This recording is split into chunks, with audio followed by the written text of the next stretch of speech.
This for the people at home because Facebook is being Facebook right now and can't let us do anything live. So the Lord be with you. Always with you. Let us pray. Almighty God, you have called all people around the world and throughout history to come and be gathered by you to be your disciples. Grant that we who are called may listen, may be roused from our sleep, and may react immediately, Lord, to your call. In your name we pray. Amen. So, before this Lenten season began, I'd already been reflecting on some of the things that Jesus does. And one of the things he does, if you didn't notice, is that he uses invitations and commands to talk to people. So he'll give invitations and commands as instructions for his disciples, for those who maybe want to follow him, to people who are curious about who this Jesus guy is, and even those who are trying to trap him in his own words. And I'm wondering, have you noticed how often Jesus uses the invitation to come and the command to go? So in the Gospels, he'll say things like, come, come, come, and then he'll later on say, go, go, go. And just try to think to yourself if you've heard some of those commands that Jesus has given, or invitations Jesus has given. So hopefully we remember that as Christians we're called to be the hands and feet of Jesus. It's a suffering world. It's a world that can be pretty bleak sometimes. And it'd be a good idea if we're going to understand the invitation before we accept it. So Jesus has issued an invitation. It'd be a good idea if we comprehended the whole entirety of what that invitation means before we follow it and go. This is kind of akin to somebody telling you, I need you to do me a favor. And then you say, yeah, sure. And they go, wait a minute. Let me tell you what it is first. Because we all have boundaries about what favors we'll do, right? For me, it's moving. Like, we got to be pretty close if I'm going to help you move all your stuff from one place to another. Everybody's got their own boundaries.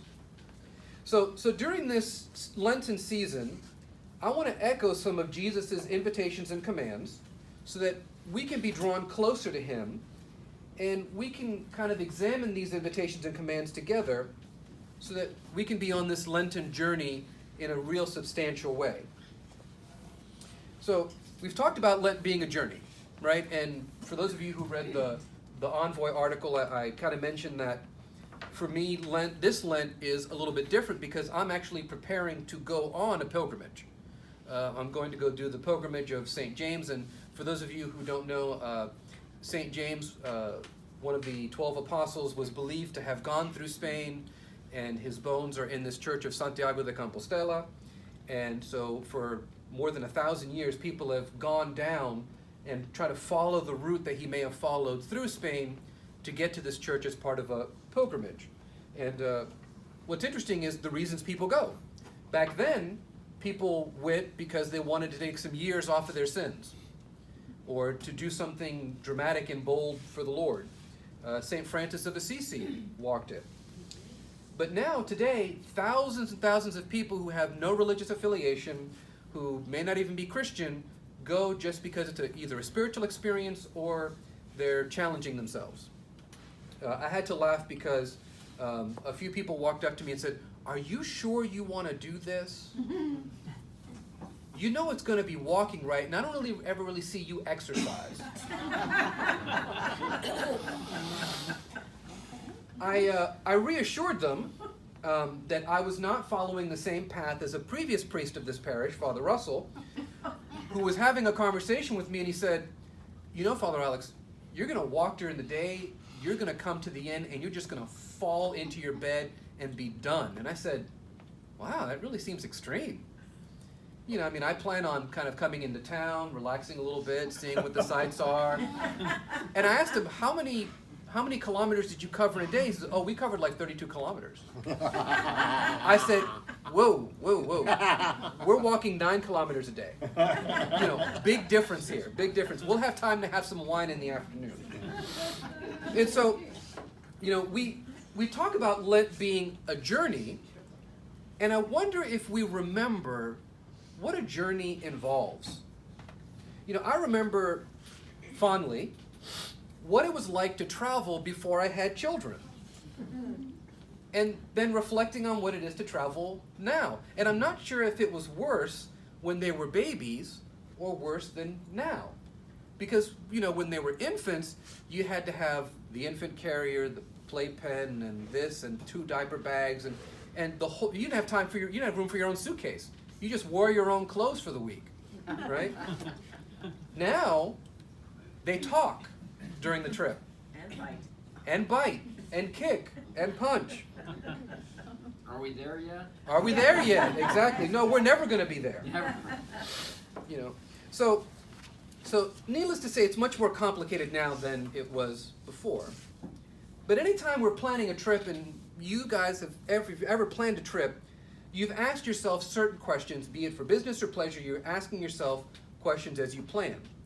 Where am I going? Why am I going there? How will I get there? What am I going to need to bring for this journey? And who am I going to be traveling with?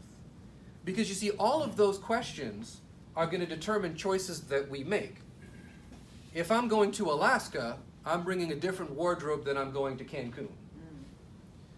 If I'm going for a business trip, I might not be as excited as if I'm going for my vacation.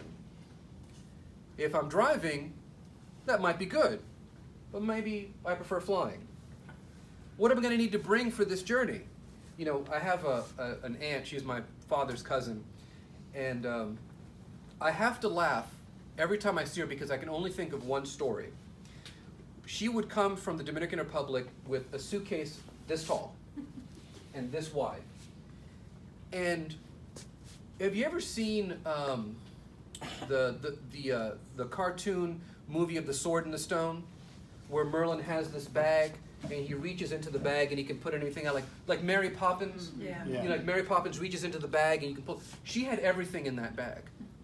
And I'm thinking to myself, the U.S. is a first world country. I mean, there's got to be some things you didn't bring. You could need an IV, and she would have brought that with her just in case.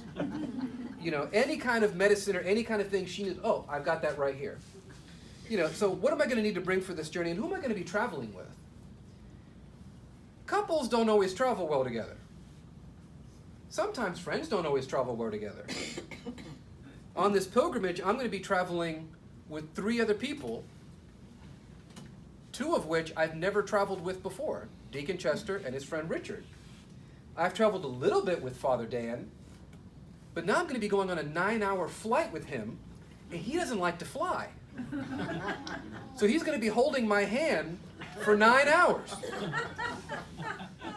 Can you spare some Benadryl, please? Well, maybe you're going to get a seat way away from Chester. What kind of plane you flying? A big one. No, it's not a 737 MAX 8. It's not that. It's not that. So this week for the first week, as we kind of introduce this series, I want to tackle the first invitation of Jesus offered to his first disciples to join him. And this will help to get us to work through and understand the first question of where am I going? But before we can read that, we have to read and understand an important event in the life of Jesus that I think demonstrates why he calls his first disciples. Because I think we have an idea of why he calls disciples, and Jesus has a different idea about why he calls disciples. So if you remember, we preached on this a few weeks ago. This comes from the gospel. Jesus returned to Galilee in the power of the Spirit. So this is after he has been in the wilderness, in the desert for 40 days and tempted by Satan. So Jesus returned to Galilee in the power of the Spirit, and news about him spread through the whole countryside. He was teaching in their synagogues, and everyone praised him. He went to Nazareth, where he had been brought up, and on the Sabbath day he went into the synagogue, as was his custom. He stood up to read, and the scroll of the prophet Isaiah was handed to him. We think of books, they actually had physical scrolls. Unrolling it, he found the place where it is written, "The Spirit of the Lord is upon me, because he has anointed me to proclaim good news to the poor. He has sent me to proclaim freedom for the prisoners and recovery of sight for the blind, to set the oppressed free, to proclaim the year of the Lord's favor." Then he rolled up the scroll and gave it back to the attendant and sat down. The eyes of everyone in the synagogue were fastened on him. He began by saying to them, "Today this scripture is fulfilled in your hearing." So does anybody know what happens next in the story? They try to throw him off a cliff. They try to throw Jesus off a cliff. So clearly, what he begins to say next is not very popular. And what he starts talking about is, he says, "Surely you will quote for me the proverb, 'Physician, heal yourself.'" In other words, get your house in order before you start critiquing me. And what he ends up saying that angers everybody is saying, you think you're chosen. In actuality, it's not always been the case, because other people have come before you and been called, and that's who I am coming to help. So the fact that his hometown audience tries to throw him off a cliff in response reminds us that the good news of the gospel isn't good news to everyone. I mean, imagine for just a moment, if this was, it's 2019 and we were hearing this gospel right now, set the freedom for prisoners. So if you owned a private prison, not going to be happy. If you're a person who makes money off of the poor, probably not going to be happy. If you own an eyeglass place, recovery of sight for the blind, probably not going to be happy. Of course, I'm saying this tongue in cheek, but the whole point is that there are people who have been exploiting the poor, exploiting people who are helpless, and they're going to be the ones who are going to end up on the bottom. Because when Jesus comes to bring his kingdom, God's kingdom, everything goes upside down. The poor are the ones who end up on top. The lowly are the ones who are raised. And remember what he says? Those who are full, you're going to be hungry. Those who are laughing now, you're going to be crying and moaning. Right? He says that in the Beatitudes. So to those who've been waiting, for some it will mean losing everything that they've built on a foundation of sin and exploitation of others. And I'll give probably an example that it's really easy to tap onto. But think of every strip club. That's built on exploiting people, right? Just think of the entire porn industry, actually. That's just built on exploiting people. What about people who abuse others because of their addictions to medications and drugs and things like that? So all of these things really come together to show us that sin and exploitation, Jesus is not a fan of that. Now for the poor and oppressed who've been crying out to God, and he's heard them, this is joy. Remember, the Israelites are in Egypt, and what does God say at the beginning of that story to Moses? "Surely I have heard my people's cry." Now imagine if you're Moses, and first of all, you didn't live among those people, so you're like, they were crying? And then to realize how long they had to have been crying before God heard them and acted. But God always hears those who cry out to him, because they've been eagerly awaiting the kingdom of heaven. So, while studying this gospel and combining it with the other one for today, I asked this question: why did Jesus need to call anybody to follow him? Why didn't he just do all these things by himself? After all, he's Jesus, right? He can do anything he wants. He's turned water into wine. He's healed blind people. He's even brought somebody back from the dead. But there's something important. What happens when Jesus is born in Bethlehem? What's the basic thing that happens when he's born? God becomes human, right? And there's a lot of things that go along with being human that you and I understand. When Jesus becomes human, he becomes limited, like us. He actually chooses to be a limited human being. He's got 2 hands, he's got 2 feet. His voice can only reach so far. He can only hear so well. He's got real physical limitations like any other human being. So by becoming human, God chooses to need help. And by the way, this is also seen in the Old Testament. Like, if God is so powerful, what does he need Abraham for? If God is so powerful, why does he need Moses? If God is so powerful, why does he need Isaiah or Elijah or any of the prophets? Because he wants us to be involved in the work that he's doing. So he chose to need help. So listen back to what he came to accomplish. Proclaim good news to the poor, proclaim freedom for prisoners, help the blind recover their sight, set the oppressed free, and proclaim the year of the Lord's favor. Sounds like a pretty full agenda. Now, there's an old saying in the church, at least in the church, the Episcopal church that I grew up in, because, I was in my 30s.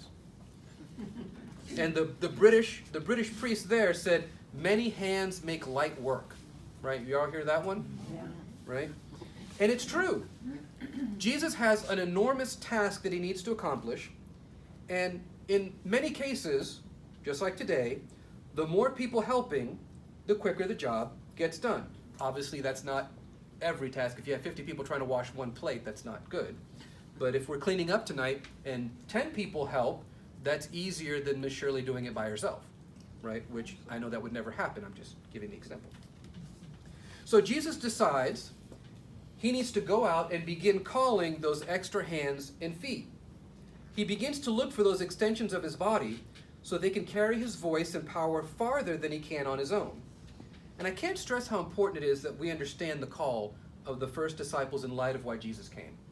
Because if we don't know why he came in the first place, we're not going to understand what the disciples had to do and what we had to do. So if you had to call people for a movement, that you wanted them to follow you to go to the ends of the earth to do these tasks, what are some of the ways you get in contact with them? Not Facebook. Not Facebook today, because it's down. I mean, you'd use like a cell phone, or you'd use some type of computer, social media. Back in the old days, you might, if you were like on a college campus, you put the flyer on there, tick, tick, tick, tick. And then my favorite was you clip the little things right there with the phone numbers. Yeah. Call for free guitar lesson. Ah, yes, I want to do that. You never did it. I still can't play the guitar. But think about if you wanted to call people just in general to get them to come to something, is very different than if you wanted to call them to something specific and important and long-term. You would want to reach out and personally meet people and befriend them and build a relationship with them. That's what Jesus does. So in the Gospel of Luke, this is my favorite call story for Jesus calling his first disciples. Verse 5. So once while Jesus was standing inside, so chapter 5. Once was Jesus while standing outside, sitting beside the lake of Gennesaret, and the crowd was pressing in on him to hear the word of God, he saw 2 boats there at the shore of the lake. The fishermen had gone out of them and were washing their nets. He got into one of the boats, the one belonging to Simon, and asked him to put out a little way from the shore. Then he sat down and taught the crowds from the boat. When he'd finished speaking, he said to Simon, "Put out into the deep water and let your nets out for a catch." Simon answered, "Master, we have worked all night long, but have caught nothing. Yet if you say so, I will let down the nets." When they had done this, they caught so many fish that their nets were beginning to break. So they signaled the partners in their boat to come and help them. And they came and filled the boat so that they began to sink. Okay, let's pause there. So what does this look like when Jesus is doing his ministry right now? What does it look like? I mean, just the description that's given, is it kind of busy and bustling? Is it like nobody's showing up? Very chaotic. It's a little chaotic. He's got so many people that he has to back up. Now, for those of you who went to Israel, you'll know this. Why does he get in the boat? So he can be heard. So he can be heard. Who said that? 10 points, okay. So he can be heard because sound travels easier over water, right? That's why when John was out on the boat and his parents would go, "John!" out in the water, he'd come home. So he backs up and they can hear him. So he's preaching to these crowds. And he specifically talks to Simon. And he goes, why don't you put out, I see you haven't caught anything, why don't you put out into the water, see what you catch? Now, here's the thing. Jesus was a lot of things. Was Jesus a fisherman? No. No. Okay? So it's not like he was an expert. But what's interesting is that Simon, who is a fisherman, humors him. He says, you know what, if you say so, kind of hearing his preaching, seeing some of the things that Jesus has done, he has this little bit of initial faith, and he says, listen, we've worked all night, we haven't caught anything, which is kind of unusual here. But if you say so, what do we have to lose except some sleep?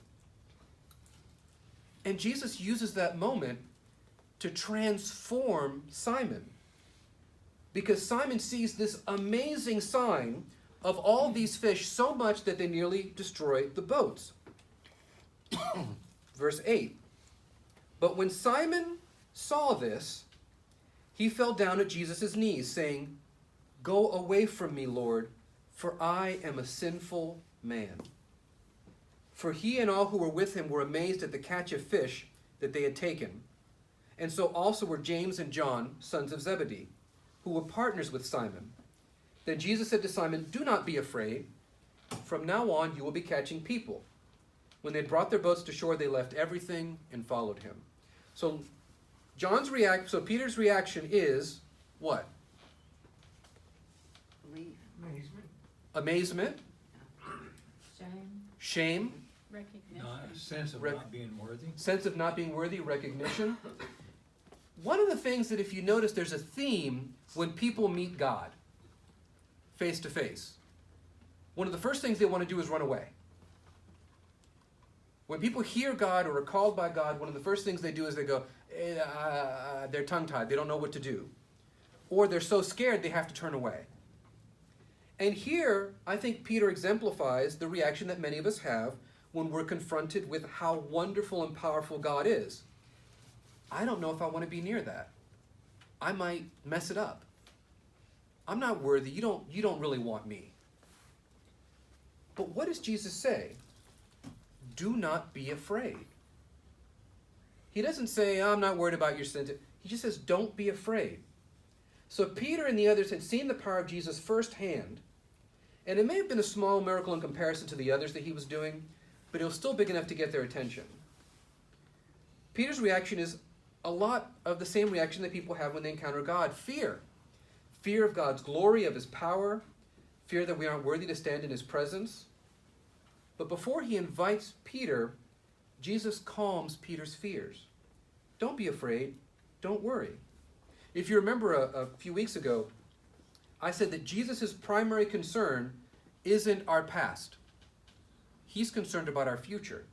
He wants to form us. So we come to God thinking, God's really going to be talking to me about all these mistakes I've made in the past. He's going to be talking to me about all the ways that I'm not worthy. And then we show up, and God cares more about who he wants us to be. He just says, don't be afraid of that. Let's just push all that out of the way. If you're truly repentant, you're forgiven. Let's push that off the table, and let's talk about what's important, which is, where are we going to go from here? Jesus needs Peter and us to move past our sins and mistakes so that we can take on the task he's calling us towards. And I think this is one of the big problems that a lot of people have when they're called to discipleship. When we travel, how many people here overpack? We all overpack on some level. Actually, for me on this Camino thing, it's been the opposite. I'm like taking almost nothing, and I'm scared. I'm like, there's got to be something else I'm supposed to bring here. So I'm looking at all these lists, going like, there's got to be more, But a lot of us tend to carry around baggage that we're comfortable with through our life that we don't want to let go because believe we're not forgiven or that God's still holding on to it. And then when we encounter God along the road, we're a little too burdened down, a little too heavy to walk. And then God kind of has to take all those things off. Chester was telling me that there's a place you can go to here in St. Pete that helps you pack your backpack on a hike. That literally what they do is they take your full backpack, they dump it out, and they say, you don't need that, you don't need that, you do need this, put that over here. And they're like, no, you're not going to need the foot sauna machine on your trip. Don't worry about that. But you will need the bandages. So So that's something we should be thinking about. Now, when we think of our Lenten journey that we're going over the next rest of these 40 days, we could be tempted to think that it's really all about us. And let me be honest. Part of this is about us. It's our journey. We've got to go on it as individuals and as a community. And we'll ask questions like, how is this Lenten journey going to bring me closer to God? How's it going to feed my soul? And that's good. We should be thinking about that. But our journey isn't just about us. Peter's journey wasn't just about him. I mean, Peter had his walk with Christ. But we realized that Peter's walk with Christ meant so much more to other people as well, besides just him. So we have to ask, why has Jesus called us, and what has he called us to do? So that brings us all the way back to the beginning. What did Jesus come to do? You know, the obvious answer is he came to reconcile human beings, and humanity came to die for our sins, but he also came to get some pretty important work done. You know, I'll read that list again. If I can find it. Proclaim the good news to the poor, freedom for prisoners, recovery of sight to the blind, set the oppressed free, proclaim the year of the Lord's favor. And so, do we see our journey as disciples in light of that? Or is it just about getting through the 40 days of Lent, trying to be good, trying not to eat too much chocolate, which, you know, mea culpa, right? And just trying to get through to Easter, and then we go, oh, finally, Easter. We're done with that for another year. Particularly altar staff and clergy. Exactly, exactly. Particularly your clergy and staff who are fried. Or do we look at our journey in Lent and as disciples of having a particular destination? And if you remember on Ash Wednesday, what did I say that destination was? The cross. We're heading towards Easter, and the cross of Christ, it's going to change everything. And so if Jesus is inviting you and I to do these things that he came to accomplish, and that's not our destination, we're on the wrong road. And that's kind of what I want us to reflect about for the next week until the next talk is, what is my destination with Christ? Where do I think we're going? Because people can sometimes have in their minds this walk with Jesus and say, we're going over here. And in actuality, Jesus says, well, actually, I'm trying to take you over here. And that can happen in all different facets of our life. It can happen with our jobs. It can happen with our retirement. It can happen with our families, our marriages, all types of things. But if those things that I read that he came to do sound foreign to us, like we've never really heard them before that we're supposed to do that, it's something to reflect on. One of the things that we're going to be inviting people to participate in is on Maundy, Thursday. You know that here at the parish we do the washing of the feet, and it's a powerful, powerful statement of servanthood. Well, Chester and I discovered that at the Salvation Army off of 4th, on Maundy, Thursday at 9 a.m., they do it there too. And if, frankly speaking, if you want to talk about some feet that need washing, this is theirs. This is it. And so we thought, you know, what if we as a parish got just a few people together, we set the example, we got a few people together and went and did that. That's a real outward sign of Jesus' hands wanting to touch other people. And we don't always get those opportunities, right? Sometimes we're kind of like, I don't know if I want to do that. But those are the kind of opportunities that I think we need to be exploring. So some questions I want us to think about, and I want us to reflect on here together, is, are we trying to take the wheel from Jesus? Or worse yet, and this is really much worse, are we being backseat drivers telling Jesus how to drive? Nothing is worse than a backseat driver, especially when they're 9 years old. You know, I'm not going to say who he learned it from, but that person sits next to me in the car. We can guess. Exactly. So, I mean, but think about it, we can be backseat drivers and say, Jesus, we should really go over there, or can we stop off here, or I want to go here. But here's the main question. Why am I on this journey? I mean, I'm on a journey with Christ. Why am I on it in the first place? One of the things I want us to get away from if we've fallen into it, I'm not saying that everybody has, but I know that I may have fallen into it growing up, is people told me what to believe all my life. They put me through school, they put me through church, and it was just spoon-fed, right? This is what you believe, this is where you go, this is what you do. It wasn't until I asked for myself, why am I here? Why do I believe this? Why am I on this journey? That I felt like my journey really started. And that I could actually actively walk with Jesus in a way that I hadn't before. So if I'm accepting the invitation of Jesus to become one of his followers, where do I think I'm going? Am I going to someplace comfortable? Or someplace that's going to challenge me? Am I going to a place where I'm going to have to sacrifice more of my time? Or not? To follow Jesus as a disciple, and this is the last part here, is to accept his call and his mission, is to believe with all our mind, heart, soul, and strength in Jesus, his sacrifice and his building of his kingdom. If we have no desire to help Jesus in building that kingdom, to free people, to proclaim the good news of salvation to all, we can't claim the title of Christian. We're not blind, ignorant followers who are just following orders. We're Christ's ambassadors. That's what apostle means, ambassador. We're servants, we're not slaves. We're brothers and sisters of the Son of God who has adopted us. So what we should do is listen carefully to the invitation of Jesus and his commands to come and go. So that last part, I just want to reiterate one last part.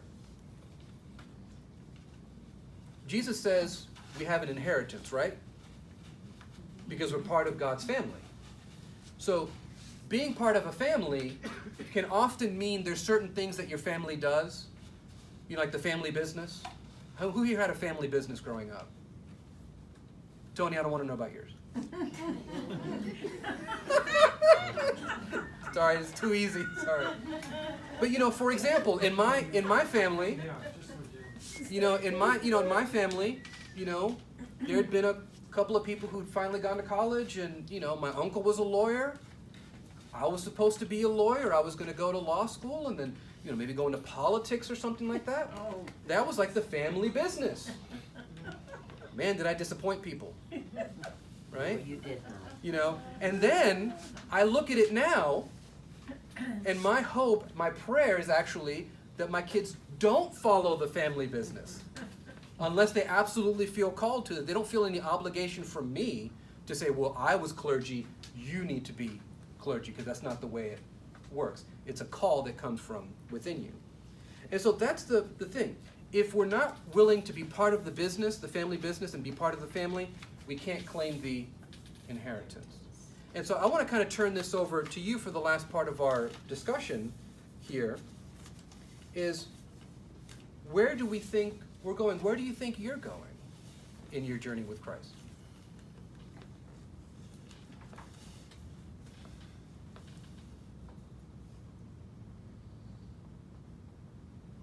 There's a lot of people whose voices I hear all the time in and out of church, and suddenly we're all quiet. There's one thing you could have built on the call of Moses, or when God appeared to Moses. Mm-hmm. I have heard my people cry. I have seen their burden. Mm-hmm. Therefore, I send you. Right. And Jesus goes and sends people. And Jesus does the same thing. He's sending people out. Remember, one of the things that Jesus does after he calls his disciples, he sends them out to the various towns to get ready for him to go. Right? Kind of like the advance team. Right? The front band, right? Opening tonight for Jesus, Peter and the... No. But, that's right. And so he goes and he sends them. And I'm just trying to imagine what it was like when he says, okay, take this, but don't take this. And the stuff he sends them out with is like, I mean, minuscule. No money, not an extra cloak, not even a walking stick, none of those things. Just go and you'll figure it out. Right? Yeah. I think with me, I think it's working on remembering that his abiding presence is with me daily when I'm working around here or whatever I'm doing, to remember to thank him for walking with me and helping me out on my daily journey. And I think that's important, John, because one of the things that we try to emphasize during Lent is Jesus is walking with us. And if he's walking with us, that's the question, who am I going with? Right? It's not just Jesus who is walking. We walk as a community. It's funny, Jen knows about this, is that somehow, occasionally, various neighbors from our congregation will accidentally end up walking at the same time, our animals and such. And if it looked like anything else, with like 3 dogs and 4 kids and 2 bikes and 6 adults, it would look like a street gang walking around the neighborhood, like this kind of gang walking along. But it just goes to show you, we're not walking alone. And so that's part of the question here, is the disciples didn't go out alone. So if any one of us here feel that we're walking this path alone, then we're doing it wrong. Because we're also supposed to be walking with one another. Jesus didn't send them out one by one. He sent them out at least 2 by 2. And they follow that model in the Acts of the Apostles. They still send them out 2 or 3 at a time to go support one another.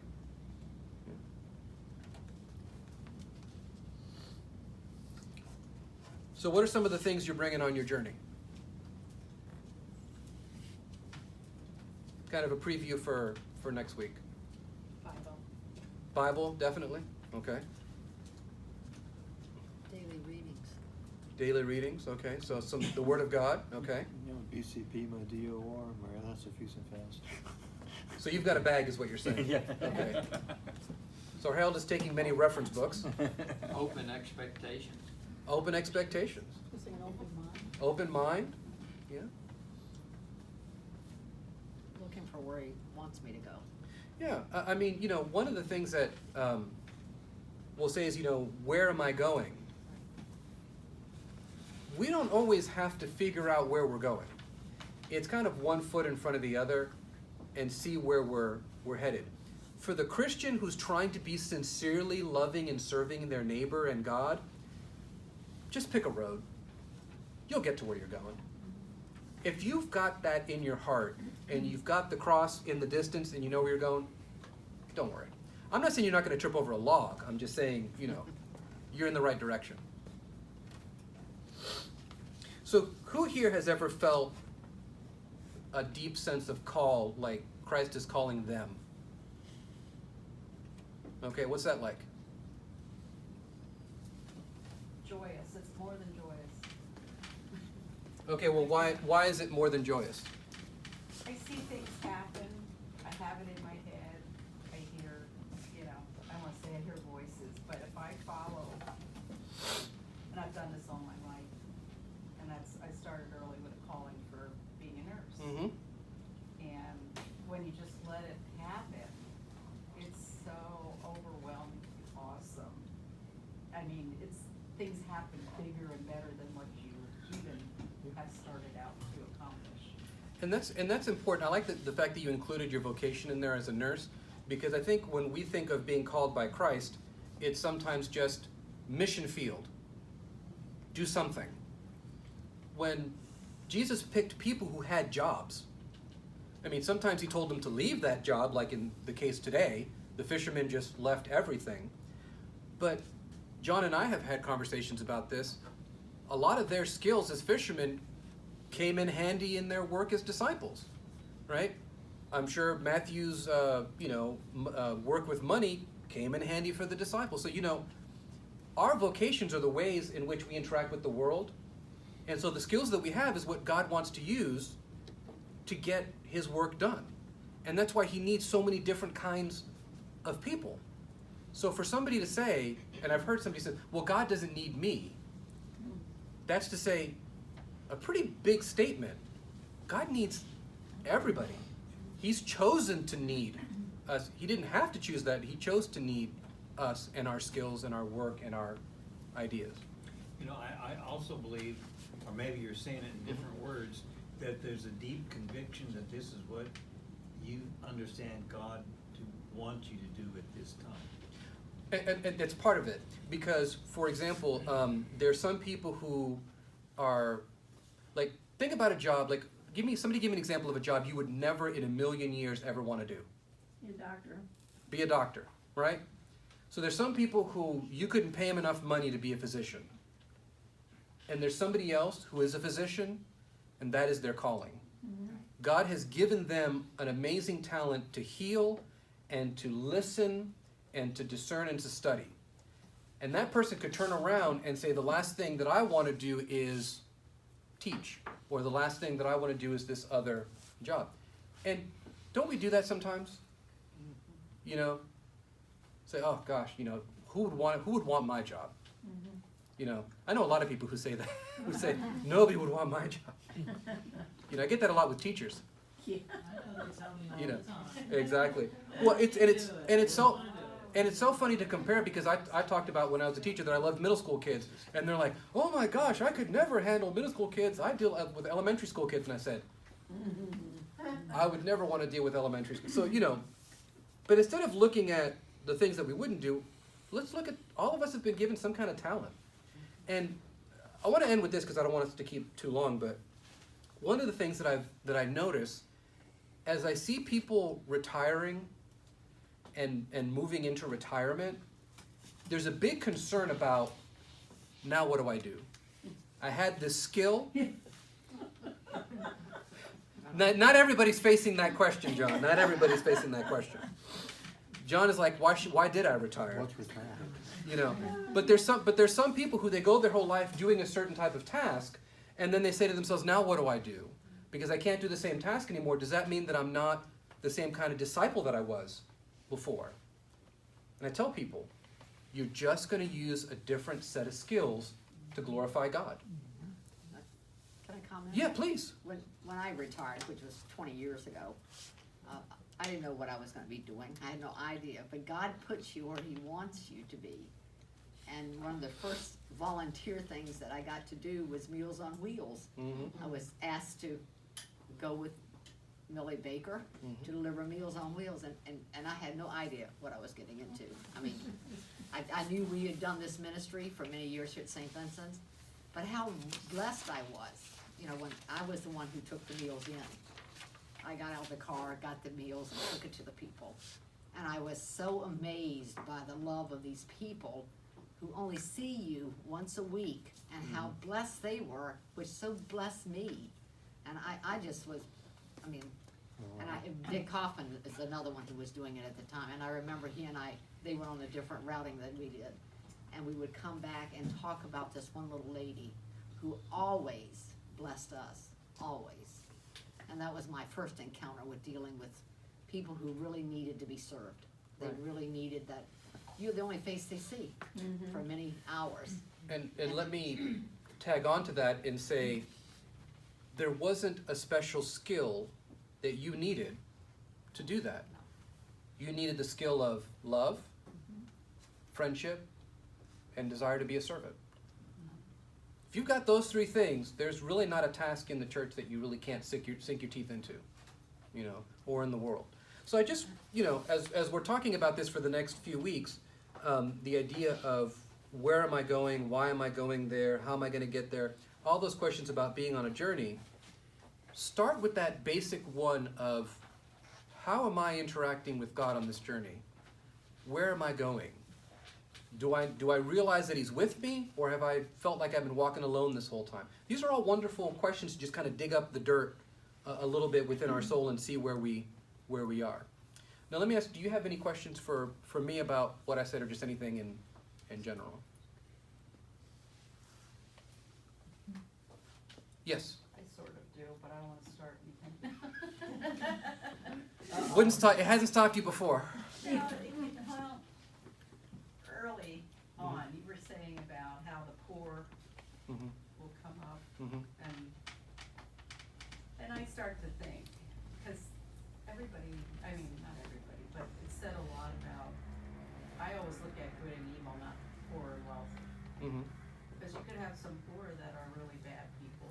Oh yeah, no, I You know, know I know what what you're I mean? saying. So when I hear that, I always I, think, I want you to think of the context. The context that Jesus is saying to the people who are listening is it's a society that's built like this, way far apart. We're not talking about a person who earns $40,000 and a person who earns $200,000. We're talking about the equivalent of a person who earns $1 a day and a person who's a multi-trillionaire. And the question of in Jesus' time of how did people get money like that? How did you get money like that in Jesus' time? You killed people, took their throne, right? For the people in Jesus' time, you taxed the heck out of people, Yeah, right? For dishonest ways. every single thing that you could imagine. And so what Jesus was saying is that this, and this is not a political thing. This is not politics, what I'm trying to preach here. It's talking about this idea of those who are on the bottom, who do not have anything, are the ones who Jesus has come to care for. But here's the other thing, and this is what sometimes people forget on the other side. I have met wealthy people who have nothing in here. Yeah. They are broken. Their souls are empty because they don't have Christ. And it's not because they're wealthy, but that didn't help. And like you said, there's also people who are very, very poor who don't know Christ, and they're poor in their soul as well.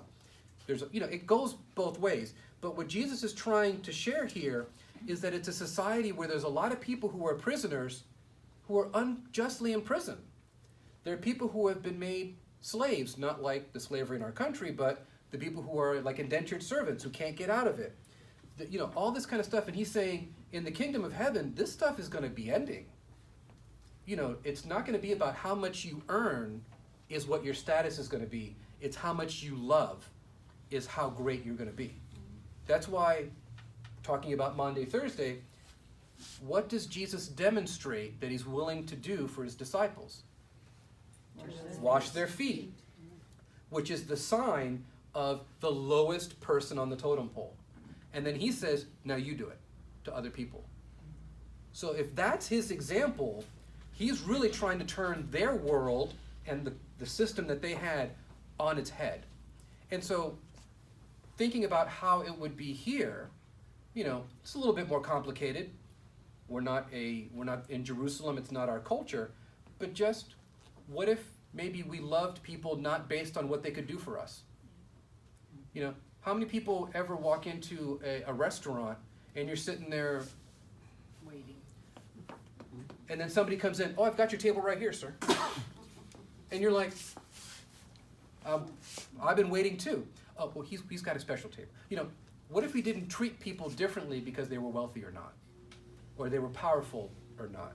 What if we just treated everybody the same and treated that poor person like they had dignity instead of shooing them away? So that's kind of question. Does that help?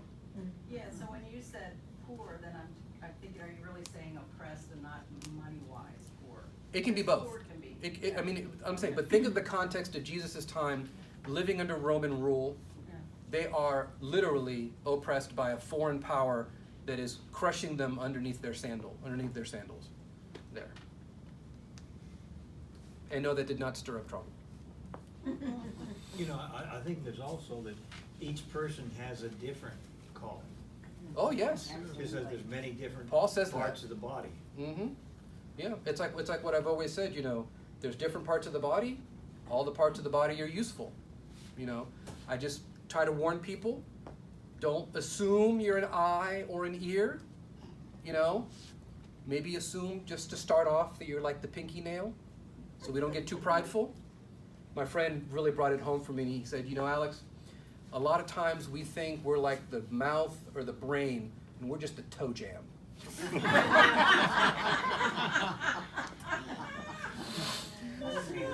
Because I am the toe jam of the body of Christ. Yeah. So any other thoughts on that? Yes, ma'am. Well, one example of what you're talking about is once a year they have at the Veterans, the VA hospital, they have what's called a stand down. And it's for veterans. We're American Legion Riders, and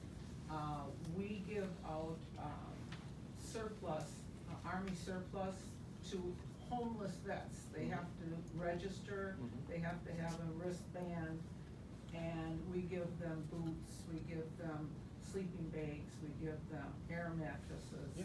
The whole thing. blankets, that type of thing. There is another booth where they wash their feet. There is another booth where they wash their hair and cut their hair. They are fed a meal. There is entertainment. They are treated, these homeless vets are treated like kings for a day and treated with respect. Right.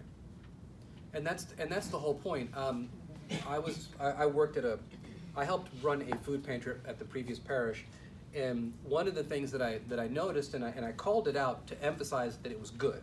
Usually, sometimes you call things out that are bad. It's very important to call out good practices as well when you're doing something. And the way it worked is people would come in through one door, and they talk with somebody, how many people are in your family, because it was all USDA food as well.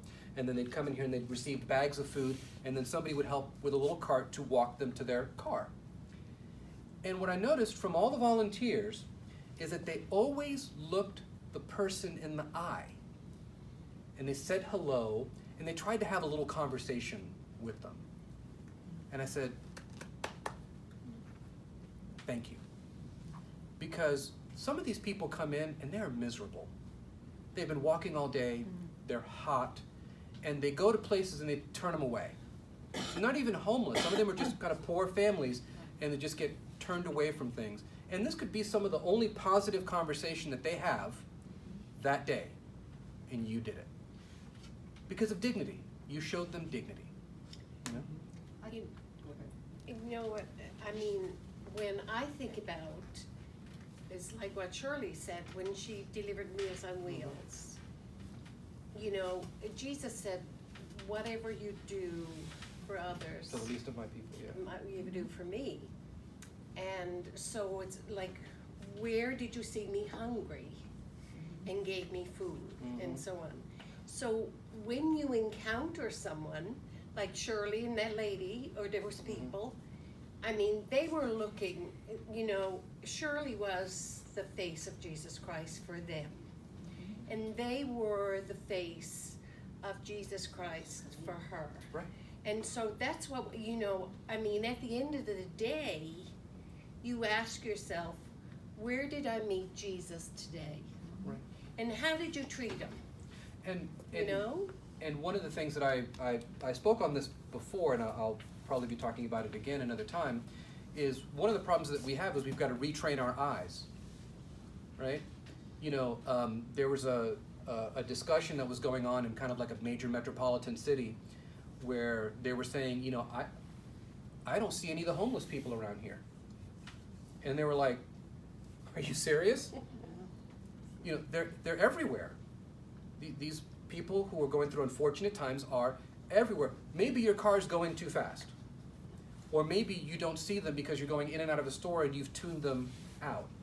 But that's the question. So if we go home at the end of the day and we can't say at least once where we saw Jesus, then our eyes need to get checked. We need to kind of open them up again and say, well, where did I see? Maybe it was in this person or that person. It should be in every person. I think the other thing is when I didn't get to do it this year, but last year when we went down and did the Thanksgiving, and we had to walk with them. Yeah. We picked up the bag and sometime. Well, I think I rolled your assistance to carry a turkey one time because I couldn't carry the turkey; it was too big. But we went with them to their cars, and that conversation with them on the way to the car, and how appreciative they were. I mean, it was just. The fact that we carried the groceries, they didn't, and they led us to their car or whatever they had. Someone had bicycles, they didn't have cars.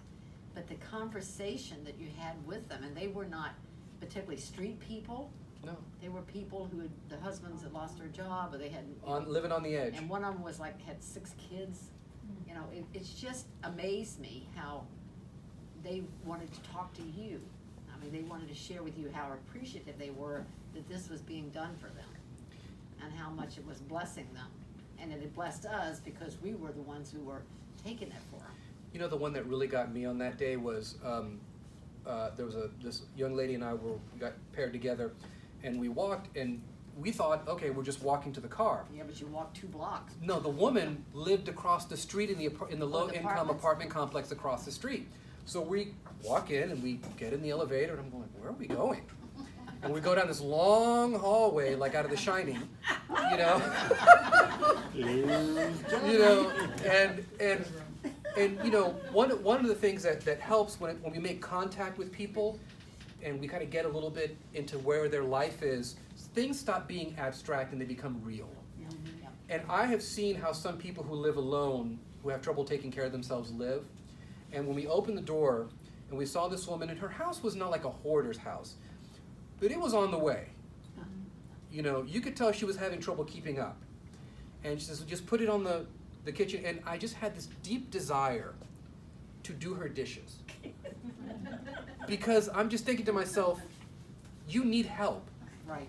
You know, and she was an older person who just needed help, but she didn't have any family who lived there anymore. They were all gone, and it was just her. And so that's what I'm saying is, you know, this abstract idea of how people live becomes very real when we're willing to make contact and get involved in other people's lives. You know, and that's what Jesus was not afraid to do, was to get involved in other people's lives, because it's messy out there.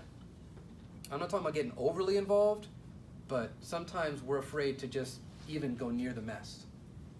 I think for me, it's led not only from that Meals on Wheels to now that I'm at the hospital, and the opportunities that we have in the gift shop to pray with people, because it is hospital and it is Catholic, and we are not prevented from saying if you need prayers and take their name or pray for them right then. I've had young people come in that, you know, their situation is not good. Yeah. They're going to see a grandmother or a grandfather, and they're really upset, and to be able to touch them and take their hands and say, you know, it's gonna be better, let me pray with you. And Right. we're allowed to do that. And Amen. that's a gift that I never thought I would do, I tell you. I never thought I would have that opportunity or would even do it. And so it's life changes wherever you are, if you want to put the extra effort into listen to Jesus. Another good place though to see Jesus is Westminster. Yes. I mean, that place, if you don't feel the Holy Spirit in there, I don't know. And let me tell you something, that's a hard place. But it's beautiful. No, it's beautiful. I'm just saying It it can be very difficult. So beautiful. In the, I'll tell you a moment that changed my life there. There's this woman. I thought she was mute because I never heard her speak. And during the service, at any time, she just goes like this, like that, with her hand that's kind of been bent into a shape, and she wants you to shake her hand. And she does it at different points of the service, and I've just told myself, I'm going to shake her hand whenever she puts it out, because Lord knows how many handshakes she gets. And so the service ends, she's getting ready to go, and then she goes like that. I mean, it's like a snapping motion. And then she, I don't know how, because I don't know if she didn't break her arm doing this. She brought me closer, she said, I pray for you. I didn't know what to do. Yeah. You know, and we call it the drive-in service because, you know, it's nothing but wheelchairs. You know, and they love that nickname, by the way. You know, they love that nickname. But it's people there who, some of them can't speak, most of them can't hear. That's really funny when we start doing the service, you know. But all of them are so happy just to be there, and that you touched them and gave them communion, and you know, and that's what it's all about. And you know, Father Earl and I were having kind of different ideas about it, and he says, you know, Alex, I'm closer to this than you are. You know, and he thinks about what it would be like to, you know, to be there, and I think about my parents being there, you know, that kind of thing. But that, you know, those are the kind of things that really can change your life if you're open to having those experiences. So next week I want you guys to think about, if you were going on a trip, what would you pack? Okay, and it can be anywhere. We'll kind of use it as an analogy for the journey that we're going on with Jesus. Okay? Is there a limit to how many shoes we can take? You know, unlike in the gospel, you may take with you more than one pair of sandals. So walking shoes. So let us go in peace to love and serve the Lord. Thanks be to God. Stay right there.